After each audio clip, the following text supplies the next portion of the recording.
Fala pessoal, Ed Carlos aqui e hoje eu vou testar um novo modelo aqui de conteúdo. Acho que agora a apresentação assim fica bem melhor. Se você ver o primeiro vídeo foi algo bem no improviso mesmo ali, um bloco de notas aberto. Mas aqui vamos seguir e hoje o vídeo eu vou falar sobre como avaliar aí carro usado.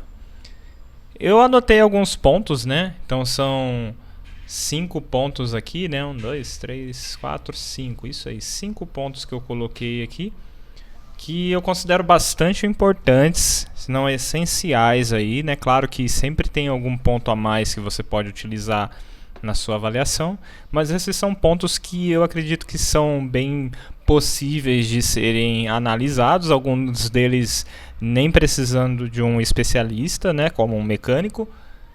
Vários deles você mesmo pode estar avaliando e é bem a questão ali de observação e prestar bastante atenção mesmo nos detalhes. A ordem não segue aqui por prioridade, todos os tópicos são bastante importantes, então eu vou começar aqui falando sobre o ano e o modelo. Muitas pessoas perguntam essa questão de ano e modelo, né? Se ela faz diferença mesmo. Obviamente vou responder aqui direto ao ponto. Sim, o ano e modelo faz muita diferença. Obviamente, se você comprar um veículo o mais novo possível, no caso do usado, seminovo que seja, é interessante sim, porque ele tende a ser mais novo, ter menos desgastes e tudo mais. Porém, isso não é uma regra, porque cada carro ele passa por um tratamento diferente. Por exemplo, se esse veículo era de uso urbano, ele terá um tipo de deterioração ao longo do tempo.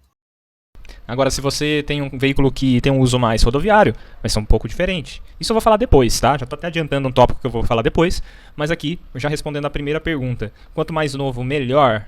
Provavelmente sim, falando bem por cima. Mas aí tem outras variáveis que a gente precisa avaliar.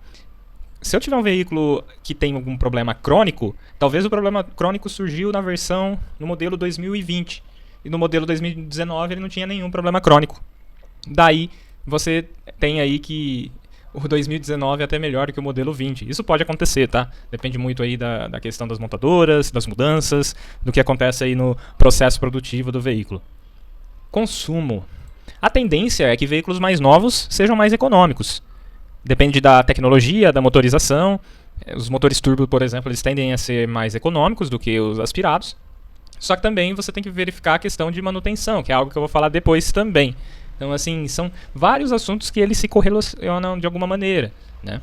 Então, primeira coisa, vou ver lá o ano e o modelo. Eu tenho que pesquisar bastante. E aqui, eu não estou nem falando de um carro específico, tá? O mesmo modelo, se eu pesquisar, por exemplo, Toyota Corolla, o modelo 2018... ele tem algumas características e pode ter alguns problemas crônicos que o modelo 2015 não tinha e que o 2020 já foi corrigido, por exemplo. Então, eu não estou dando um exemplo prático aqui, tá? Só falei qualquer veículo aleatoriamente. Então, a pesquisa de ano e modelo é um pouco mais trabalhosa do que o normal, porque eu preciso ir a fundo e entender se meu carro tem, aliás, se o meu futuro carro aí pretendente, né, ele tem algum problema crônico embutido no projeto. Eu sempre falo problemas de projeto, que são problemas que, por mais que você cuide, por mais que você faça manutenção, por mais que você busque ali se antecipar em tudo, vai dar problema de desgaste prematuro de alguma peça, de algum plástico que não aguenta o calor do Brasil. São alguns exemplos que acontecem muito. Peças de reposição. É claro que se você tem um comportamento de sempre estar trocando de veículo num período curto, você pode não sofrer com isso aqui. Por isso que também o seu perfil ele é muito importante, né? Se você quer um carro para ficar mais tempo, as peças de reposição são um ponto bem importante, porque em algum momento vai ter um desgaste, seja de um componente ali, desde freios, suspensão, que são os mais comuns, até algum componente mecânico ou uma simples trombadinha ali que alguém dê no seu farol ou você mesmo quebre. Você precisa saber o custo disso. Se o veículo é importado, há exemplo aqui de modelos da Hyundai aí que foram importados, né? A Hyundai por muitos anos teve modelos como Tucson e 30, Azira, que são carros aí que a gente considera até como popular aí na época, né? Foram veículos muito vendidos na época e que rodam até hoje, mas eles são veículos importados. Então você tem que pensar que a peça de reposição, ela provavelmente nunca foi fabricada no Brasil, talvez alguma parceria, mas isso daqui vai mudar bastante. Então, se essa peça tem que ser importada na Coreia, exemplo da Hyundai, o preço obviamente vai ser maior. E também o acesso a concessionárias e tudo mais, que também nesse exemplo da Hyundai são concessionárias específicas para veículos importados. E aí tem várias outras marcas que trabalham também dessa maneira, com veículos importados que têm as peças exclusivamente importadas e você de forma difícil vai encontrar em outro lugar que não a concessionária. Então é importante sempre avaliar isso. E quando eu falo de problemas crônicos, você tem que ver também se alguma peça de reposição não tem problema crônico e também um preço elevado, porque isso pode levar, às vezes, o carro em um ano bem novo a um preço convidativo por conta disso aqui. Ele tem um problema crônico de projeto, a peça é muito cara e ele acaba não sendo atrativo no mercado. Outro ponto bastante importante é o preço do seguro. Muitas pessoas esquecem de avaliar isso aqui na compra, mas quando você vai comprar o seu veículo, é bastante importante já cotar o seguro. Pega a placa, faz a cotação do seguro, porque dependendo do veículo, se eles estiverem entre os rankings ali dos mais roubados, obviamente a seguradora vai cobrar um valor maior. Então, às vezes o seu veículo anterior não tem uma diferença de preço tão grande. Vamos dizer assim que você vendeu um veículo de 50 e comprou um de 70, mas a diferença do preço do seguro é o dobro, porque aquele veículo novo ele é mais visado, ou tem o custo de manutenção mais caro. Então, obviamente, o seguro ele vai ser mais caro. Claro que isso sempre vai variar também, conforme o seu perfil ali, né, de pontuação nas seguradoras e de região do país. Mas eu estou desconsiderando todos esses pontos, que eles vão, obviamente, ajudar ou piorar em qualquer tipo de seguro, e falando isso para o modelo do carro. Alguns veículos mais antigos, com mais de 10 anos, muitas vezes eles nem mesmo são mais cobertos, né? Eu posso falar especificamente sobre seguro em um vídeo, porque hoje tem outras soluções, como alguns aplicativos que consideram o seu hábito de direção e tudo mais. É um tópico bastante interessante para me aprofundar em outros pontos e eu vou dizer como foi a minha experiência e como é, na verdade, com um desses aplicativos. Mas esse é um assunto para um próximo vídeo. Mercado. No Brasil, é muito comum que as pessoas sempre avaliam o mercado daquele veículo que ela está comprando já pensando num pós-venda. Então, vai muito do perfil. Eu, particularmente, isso é algo meu, não estou dizendo que é certo ou que é errado. Eu priorizo, na compra de um carro, porque eu sou entusiasta, comprar um carro que eu gosto, independente se daqui a alguns anos, quando eu vender, ele vai desvalorizar mais do que algum outro modelo. Isso sou eu, e outros entusiastas talvez sejam assim também.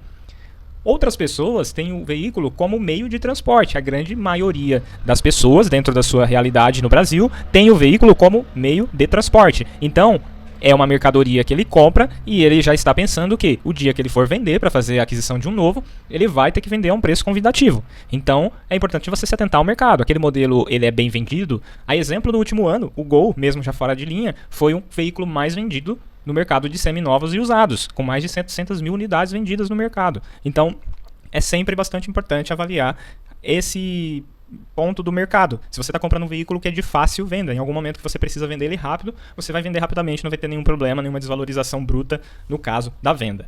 Com exceção desses últimos 3 anos que o mercado sofreu uma revirada total e pessoas compraram veículos e venderam aí com até 50% de valor agregado do anterior. Na verdade, eu digo inflacionado, porque também se você for comprar um veículo novo, ele vai estar mais caro, no final das contas todo mundo gastou mais dinheiro. Então, finalizando aqui esses pontos, que eu achei bastante importante reforçar, né? Tudo dentro do contexto aqui, começando com o ano e modelo, né? Esses outros pontos que estão diretamente relacionados a isso. Um veículo sempre vai ter a diferença dessas questões aqui com o ano e modelo. Vai variar, como eu já disse, problemas crônicos, consumo, peças de reposição, preço do seguro e a avaliação no mercado.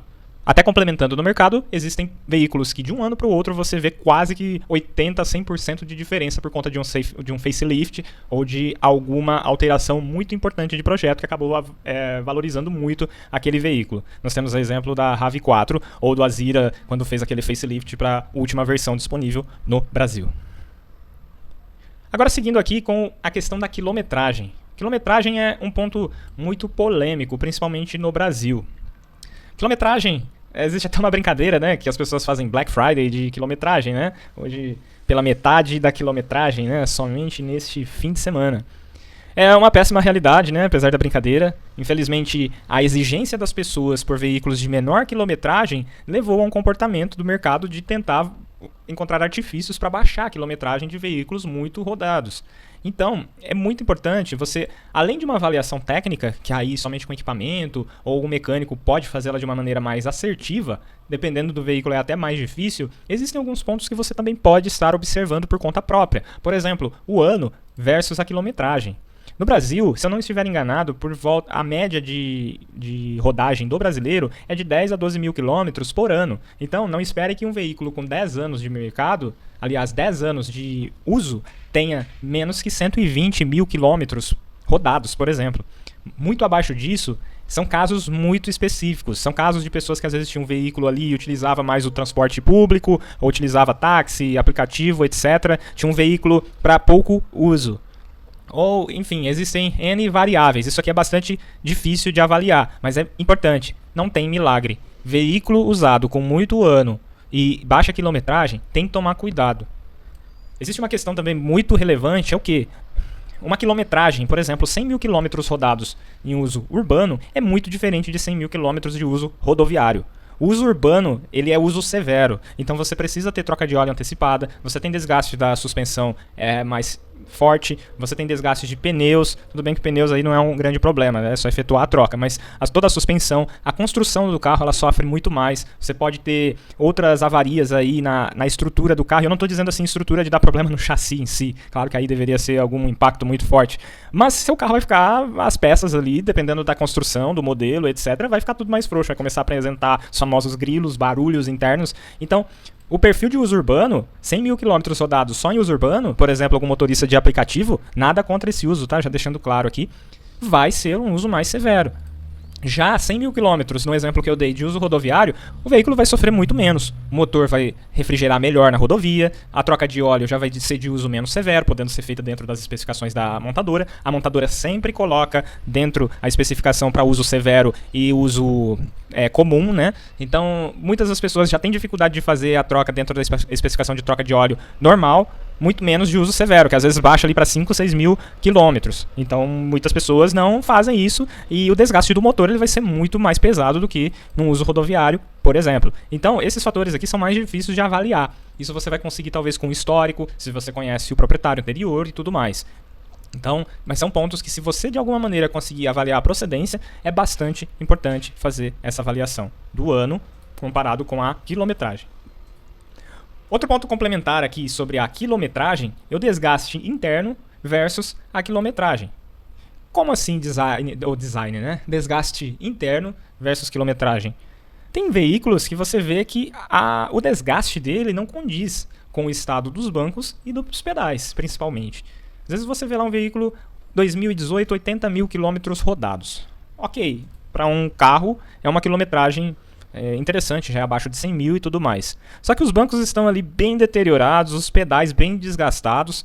A não ser de usos específicos que a pessoa tenha, que talvez possa levar a isso, você tem uma grande chance de ter um veículo aqui com a quilometragem adulterada. Eu estou falando que isso é uma regra, mas as chances aumentam. Por quê? Se você volta a quilometragem do carro, por mais que a parte estética externa esteja em perfeito estado, os pedais do carro vão estar bem desgastados, os bancos, devido às horas de utilização muito altas, vão estar mais desgastados. Então são pontos aqui que você pode observar no veículo que você vai observar. Depois que eu falei isso, começa a ver as fotos de carros. Abre lá o Webmotor ou LX, observa, vai ter carro de 80 mil quilômetros que vai estar mais velho do que carro de 130, 140 mil.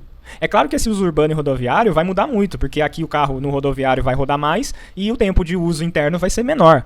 Mas quando essa diferença é muito discrepante, pode valer a pena você partir ali para o próximo passo de uma avaliação profissional para ver se aquele veículo não tem nenhuma adulteração de quilometragem, que é muito comum, até mesmo nas locadoras. Esse é um ponto até que eu quero falar aqui das locadoras, que não são as locadoras que estão fazendo essa alteração de quilometragem. Existem muitos casos que os próprios clientes, tá, para poder pagar menos ou não pagar adicionais de franquia de quilometragem, volta o quilômetro antes da devolução do carro. Isso é um crime. Não deveria ser feito, mas infelizmente isso acontece. A locadora recebe, faz a avaliação, tá tudo ok. Ela não vai fazer, obviamente, não vai fazer um check-up do carro para ver se tem alguma adulteração, que às vezes essa checagem é um pouco mais complexa. E o carro acaba ficando ali. Ele é vendido depois nos seminovos da locadora como 120 mil quilômetros. Na verdade, esse carro já andou 200 mil. E eu não sei, não vou nem dizer que sim nem que não, se há boa ou má fé. Eu acredito que não há má fé no caso das locadoras, até porque elas têm marcas a zelar e tudo mais. Pode acontecer, mas acredito que não é o caso. Mas infelizmente tem clientes que fazem esse papel de adulterar os veículos e acaba depois sobrando. Se você compra um veículo e descobre a adulteração, vai sobrar infelizmente aí para a empresa, né? Então faz toda... E também para você que comprou o veículo e foi enganado, né? Então, infelizmente, são coisas que a gente precisa lidar aí no mercado de usados. Desgaste interno. Esse ponto aqui também, ele se associa um pouco ao outro, né? De quilometragem. Então, por exemplo, tem carros que são utilizados, né? Você nunca sabe aí como ele foi utilizado, a não ser, como eu disse já anteriormente, se você conhece o dono do veículo.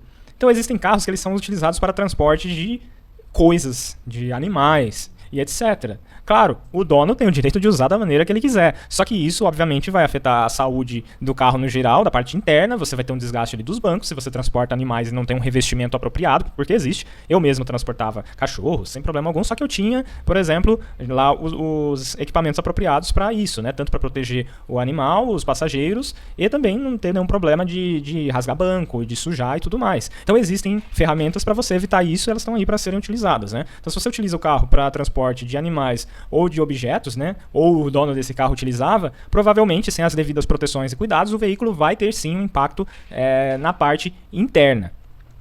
Outra questão também são problemas crônicos. Isso acontece, vou dar um exemplo aí do Azira, né? O Azira tem lá na sua primeira geração alguns problemas crônicos de rachar o painel. Isso porque o carro é ruim? Não. Ele foi um carro importado, assim como outros, e esse painel não foi fabricado dentro das especificações necessárias de durabilidade do nosso país, da temperatura do Brasil. Então esse painel tem um problema crônico de trincar. Eu não me recordo agora se o modelo novo, nesse caso, acontece também. Comenta aí se você sabe disso e dá exemplos aí também no vídeo, né, nos comentários, sobre veículos com esses problemas crônicos. Agora, de cabeça, eu não me lembro de outros, tá? Mas tem vários outros, só que agora eu não me recordo os nomes, então para não falar errado, eu prefiro não falar. Deixo com vocês nos comentários. Mas aí pegando aqui, pessoal, ó, vamos lá. Carro que bate plástico. Pô, cara, isso aqui a gente já viu vários casos aí de veículos que foram lançados e em menos de um ano já tinham proprietários reclamando que bate plástico. Eu não vou nem falar marca, você já deve saber de alguma marca aí, né? Que saiu notícias, que já estava tendo casos de barulho de plástico interno. Ah, mas isso aqui é uma frescura. Não, isso aqui é um problema de qualidade, é um problema crônico. Isso daqui quer dizer que a construção, o encaixe desse material, o problema não é nem desse plástico, o problema é que o encaixe não foi bem feito, talvez não teve um amortecimento ali preparado, não está preparado para aguentar o nosso asfalto, que é sempre muito bom, como já sabemos, né? E não faz sentido um veículo com menos de um ano, sendo que tem outros aí com 10 anos de uso ou mais que não fazem esses barulhos. Então, existem sim veículos com problemas crônicos de desgaste interno. Além de, eu não coloquei aqui, ó, posso até adicionar aqui também um tópico que é desgaste de volante, pedais e etc. Vários itens de acabamento que podem se desgastar. Tem casos de volante ali que acabam soltando o revestimento de forma prematura. Tem casos de pedais que acabam se desgastando. E daí esses problemas crônicos, eles vão até afetar aqui em algumas dúvidas no próximo comprador, por exemplo. Você vai ver um volante super desgastado, um pedal super desgastado, uma quilometragem baixa. Você vai achar que aconteceu o quê? Aquilo lá que eu falei.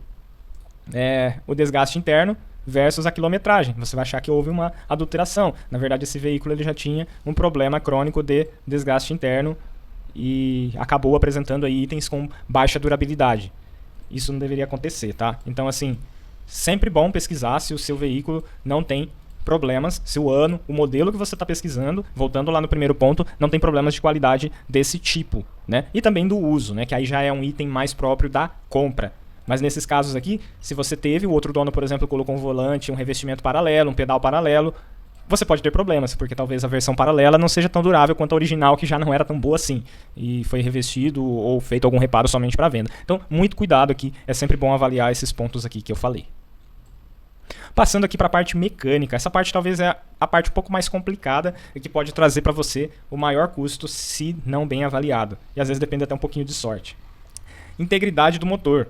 Integridade do motor, ela é mais um contexto geral aqui, eu falo, tá? Então existem testes simples que você pode até pedir para ser feito na loja ou para o dono de que você está comprando, né? Se o veículo está soltando fumaça, você acelerar o veículo, ver se ele apresenta algum comportamento estranho, algum barulho estranho. É claro que isso, dependendo se a pessoa ou a loja estiver de má fé, pode variar. Por exemplo, se o veículo estiver frio, ele pode ter algum barulho que você não tem depois que ele esquenta. A própria fumaça. Tem problemas no catalisador que ocasionam fumaça quando você liga o carro. E depois que você anda, ele já não apresenta mais a fumaça. Então essa avaliação aqui de integridade, ela é um pouco mais difícil de você talvez fazer assim de cara. Então nesse ponto de mecânica, eu altamente recomendo que você tenha um auxílio profissional, tá? De um mecânico ou de alguém que realmente entenda muito aí de fazer uma avaliação, né? Existem buscadores aí, os caçadores de carro, car hunters, né? Que fazem um trabalho interessante, né? Eu não tenho nenhum para indicar aqui no momento, mas existem profissionais muito bons nisso. E eu altamente indico, né, dependendo do valor, dependendo do quanto você está disposto a correr de risco, a pagar por um serviço de um profissional desse para evitar problemas, né? Mas aqui, assim, o Car Hunter ele vai fazer um serviço mais completo, né? Ele não vai verificar só isso. Eu dei uma dica, mas isso serve para tudo. Você está terceirizando basicamente para um Car Hunter toda essa avaliação de todos esses pontos aqui que eu já falei e que eu estou falando aqui ainda. Então, o Car Hunter ele vai fazer um serviço mais completo, ele vai abstrair toda a complexidade do que eu estou falando aqui. Isso daqui realmente eu indico você fazer uma avaliação.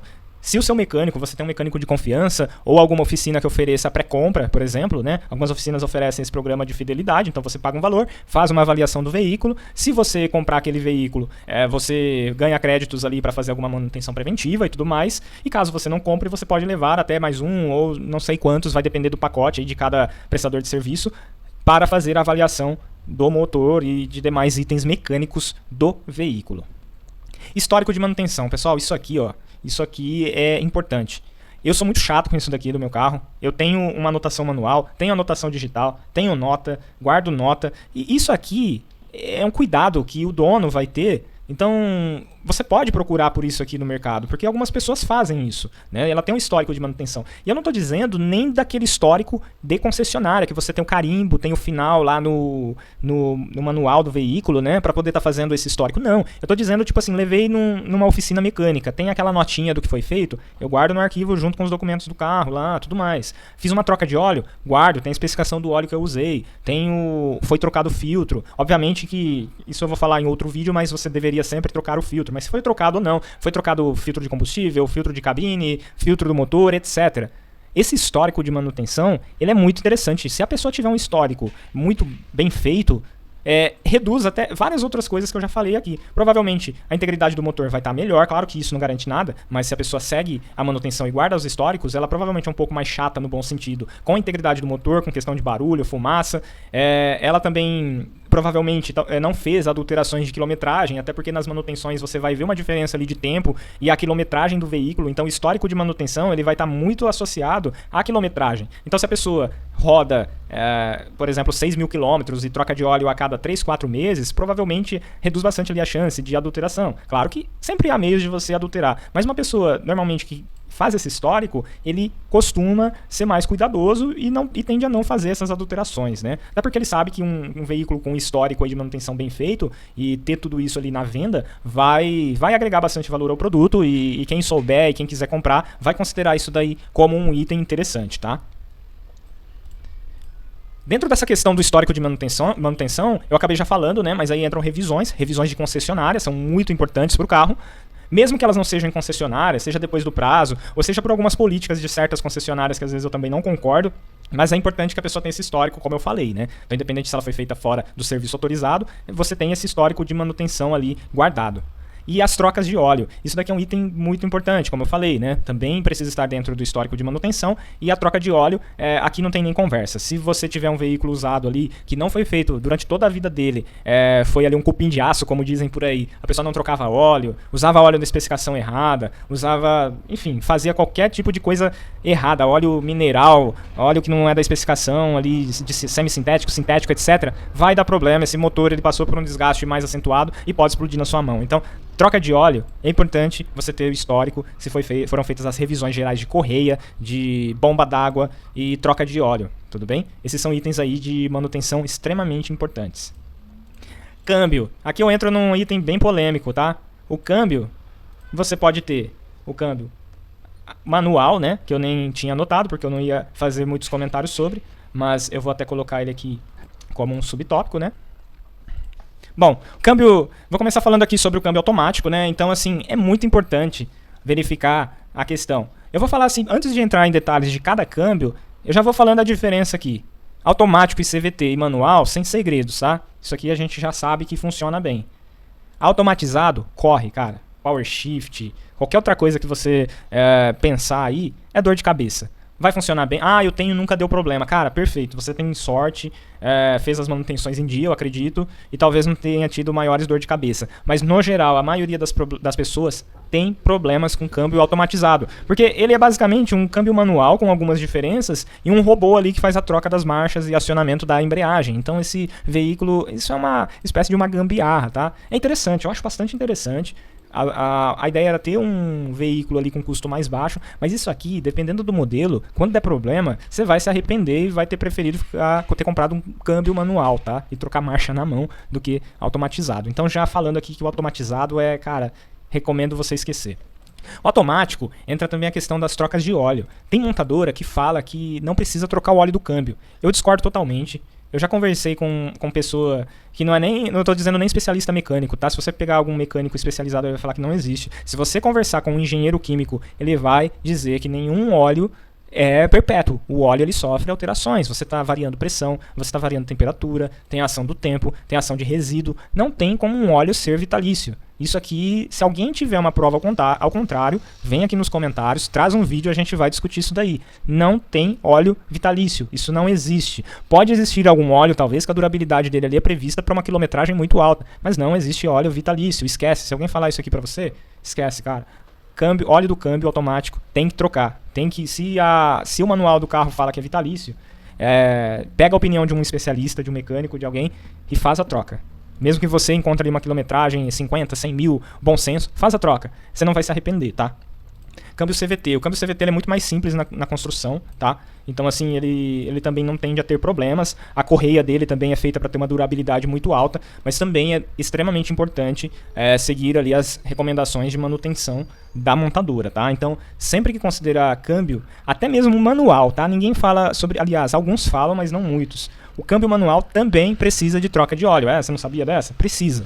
Tem óleo. Cara, tudo que é parte móvel de metal tem óleo. Então, por menos que ele tenha, vai ter menos óleo do que o automático, tem óleo, faz a troca, faz manutenção. Não é barato o óleo de câmbio, tá? Por isso que já tem uma cultura no Brasil de não trocar nem o óleo do motor. Tem que fazer a troca de óleo, tá? E a manutenção em geral. Sempre observa isso e veja se o vendedor anterior seguiu aqui as recomendações, tirando o automatizado, que eu recomendo você não comprar. Se você quiser comprar por conta e risco e jogar na minha cara, olha, eu tenho aqui faz 5 anos, nunca deu problema, parabéns pra você, faça isso e jogue nos comentários. Mas eu não recomendo automatizado, compre por conta e risco, o mecânico agradece, tá? E a documentação, última, mas não menos importante. Veículos de leilão, veículos com alienação e veículos com sinistro. Olha, veículo de leilão, tem pessoas que preferem, eu conheço pessoas que fizeram ótimos negócios com veículos de leilão. Mas esses veículos eles sofrem no sentido o valor ele é menor na compra, obviamente também na venda. Você talvez tenha problemas para ter seguro deles e também precisa ver os motivos. Às vezes esses carros foram batidos e foram feito a reconstituição parcial ali, né, do veículo. Então, assim, veículo de leilão, eu recomendo ou você pesquisar muito sobre para saber a encrenca que você está entrando, né? Ou para evitar uma encrenca, ou você evita, tá? Se você é mais conservador, não quer ter nenhum tipo de dor de cabeça, eu altamente recomendo que você não compre veículos de leilão, tá? Ou procure pessoas que já têm experiência com isso e faça a compra. Como eu já disse, existem ótimos negócios, mas aí vai do seu perfil de risco em ter um veículo desse e conviver com os benefícios e o ônus também, tá? Esses dois itens aqui são mais itens que são interessantes de você verificar na compra, se ele tem alguma alienação fiduciária ou algum tipo de sinistro no documento, tá? Porque esses aqui são itens que bloqueiam a transferência do veículo. Então você vai ter problema ali já na compra de transferir. Então dependendo de quem você compra, você faz ali a transferência do dinheiro e tudo mais, e depois tem problema para passar o veículo para o seu nome. Então você, esse veículo tá com a documentação irregular, né, voltando à questão da documentação, tá com processo ali de inventário, isso é problema, tá com alienação de financeira que não foi quitado. Então tem vários agravantes aqui que, colocando em documentação como um todo, sempre verifique a documentação. Se você não sabe fazer isso, não sabe por onde começar, existem sites aí que estão anunciando em vários vídeos. Provavelmente você vai ver um vídeo de outra pessoa e vai ver uma indicação de um site muito famoso. Eu já utilizei e recomendo também, mas também não estou fazendo nenhuma propaganda, então não vou falar qual você já deve saber qual é. Eles ajudam, eles puxam histórico, mostra se o veículo tem algum tipo de problema com documentação. Como você só precisa da placa, você joga a placa lá e já consegue puxar todo o histórico do veículo e tirar todas as suas dúvidas. Então é bastante importante. Processo de transferência, essas coisas, talvez a loja que você compre já tenha esse serviço embutido de transferência e tudo mais. Se você tem dúvidas, contrata alguém que seja especializado, um despachante, alguém que trabalhe com documentação de veículos e te livre aí de possíveis dores de cabeça na documentação. Até porque tem prazos a serem cumpridos a partir da notificação de venda, né? E isso é importante ser seguido à risca, porque senão podem existir problemas ali de documentação e multa e tudo mais, tá? Então, eu quis passar aqui alguns pontos, tá? É claro que existem mais pontos, e é sempre importante você avaliar. Quanto mais desses pontos aqui você conseguir puxar na compra do seu veículo usado ou seminovo, é mais interessante e menos dor de cabeça você tende a ter. Isso aqui não é uma receita, tá? Mas tende a te ajudar a fazer uma compra mais segura, tá? Então esse vídeo aqui, ele foi um pouco mais longo. Provavelmente o pessoal, talvez você desista aí no meio do caminho, mas eu não estou focando aqui em passar só uma questão superficial. Eu fiquei bastante tempo aqui, é um vídeo que me demandou bastante tempo no sentido aqui de gravação, de levantar todos esses tópicos, de recordar os pontos que eu considero importantes, tá? E que eu sempre verifico na compra de um usado, e eu recomendo que você verifique. Comenta aí embaixo e fala quais pontos além desse que você costuma verificar e como você já fez para se livrar de alguma fria, tá? Dá exemplo aí também, se você tiver alguma dica de golpe, de coisas que você já passou dentro da sua experiência e quer compartilhar, joga aí nos comentários. Vamos aí fomentar essa comunidade de trocar informações, e quanto mais itens você puder verificar na compra e você tiver alguma restrição de alguém, não deixando você verificar documentação, mecânica, desgaste, quilometragem, ano e modelo, não vou nem falar que isso não tem como, mas obviamente você está próximo de uma cilada. Então, comenta aí e fala quais são suas dores e quais problemas que você já teve na compra de um usado.